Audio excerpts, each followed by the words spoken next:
2024 has got the potential to shine the light on some epic game franchises that generally take a backseat to the big AAA industry. Today, I want to talk about my most anticipated titles for the year.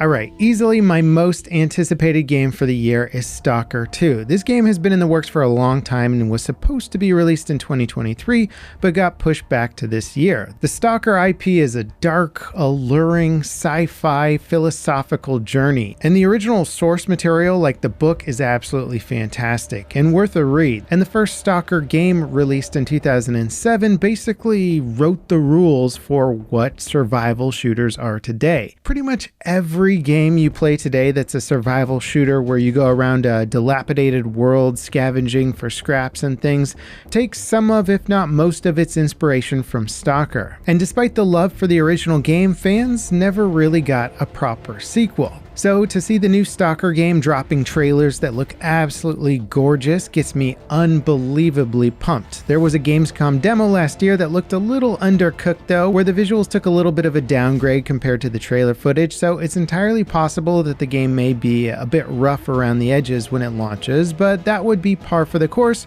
with the Stalker franchise. It's still a creepy, intoxicating world that I can't wait to get back into. I'm very curious to see if it'll retain the difficulty of the first game and how much it leans and borrows from the mods that have added so much to the original game since it launched.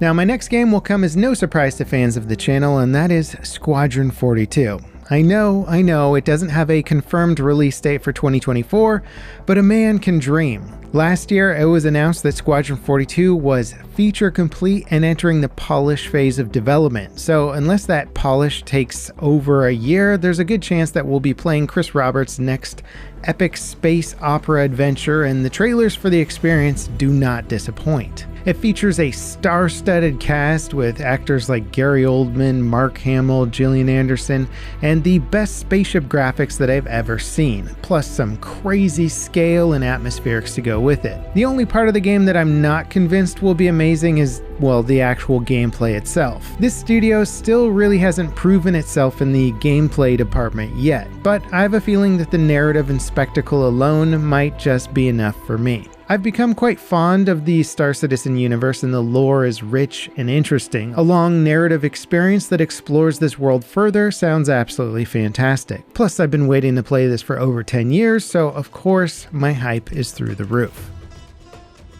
Next up is a game that was recently announced, but looks like it's going to have some major impacts on the industry if it can deliver on its ambitious vision, and that is Gray Zone Warfare.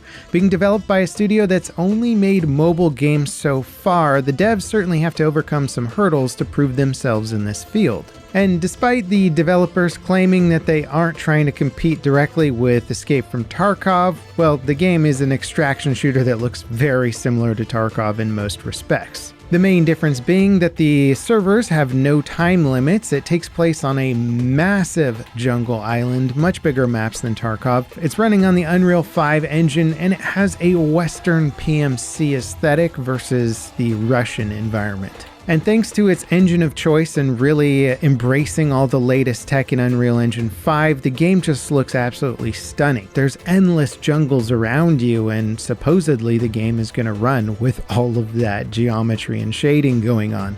It seems like helicopters can drop you off at location and pick you up after combat. I have a feeling that they might be somewhat dynamic in that regard, as in like you call one in and it'll just land at the closest clearing or something like that. Anyway, there's a lot of unknowns with Gray Zone, and it's fun to speculate, but it does look amazing, and I believe there's going to be some play tests for people to actually hop in and check it out before it launches. Now, the next game on my list is Hades 2. If you ever played the first Hades, then, well, simply put, you know. Hades is, in my opinion, one of the best roguelike experiences out there. It's fantastic gameplay, excellent story, it plays well on things like the Steam Deck. It's just an all-around fantastic game, and it has the awards to prove it. It takes my love of action RPGs like Diablo and removes the boring grind by constantly mixing up your fighting style and forcing you to try new builds. And looking at the original trailer for Hades, I never thought it was going to be a game that really appealed to me, but once I started playing it, I simply couldn't put it down. The next game on my list is from an IP that used to be an RTS powerhouse, and that is Homeworld 3. Few games have come close to replicating the massive scale space combat and strategy that this franchise created. If you like the idea of moving fleet carriers, cruisers, and fighters around in deep space in extremely strategic and nuanced ways, then this game is for you. Formation choices will impact your combat, and fleet composition is of the utmost importance. The new game seems like it's adding a lot of environmental features to create cover and interesting environment. Unfortunately, it's really more of an indie title these days, but they're certainly staying true to their ship design of the original franchise, which is also one of my favorite things about the game. The spaceships in Homeworld just look fantastic. Now, the next game for me is Space Marine 2. I'm not gonna pretend to know a lot about the Warhammer 40k universe. It's vast and deep, full of lore and politics, and I really have no clue as to what's going on. But goddamn, the visuals are pretty, and the latest Warhammer games have been knocking it out of the park when it comes to their world building. Space Marine 2 is a third-person action game that throws you into a Dynasty Warrior-sized battle, and it just looks like you're playing a movie the entire time. It's like if Gears of War dialed the combat up 4 times, which is crazy to think about in its own. But every time I see a video of this game, it just looks like an absolute blast. You're fighting the Tyranids, aka the Zerg of Warhammer 40k. Well, technically the Zerg are the Tyranids of the StarCraft universe, since Warhammer's lore and art pretty much predates Blizzard's by about a decade. But nonetheless, you get the picture. You're fighting giant space insects that attack you in the hundreds, and you gotta rip them to pieces with your awesome Space Marine armor. Now, there's of course lots of unknowns this year. It's possible there'll be some sort of Battlefield game announcement or anything else, but as far as what is scheduled to come out this year, those are the games I'm most excited for right now. I am also keenly aware of Dragon's Dogma 2, which looks very impressive in terms of the kind of gameplay that it's offering for a fantasy RPG style experience. I don't think I'm going to be playing it, but it's one of those games that I can certainly appreciate for some of the innovations it's bringing to its own genre. Also, I feel like the finals can get a little bit of a mention here since it dropped so close to the end of the year, and honestly, it's probably going to be one of the top games for 2024. I'm very much looking forward to all of the future seasons, updates, and new content that game will bring.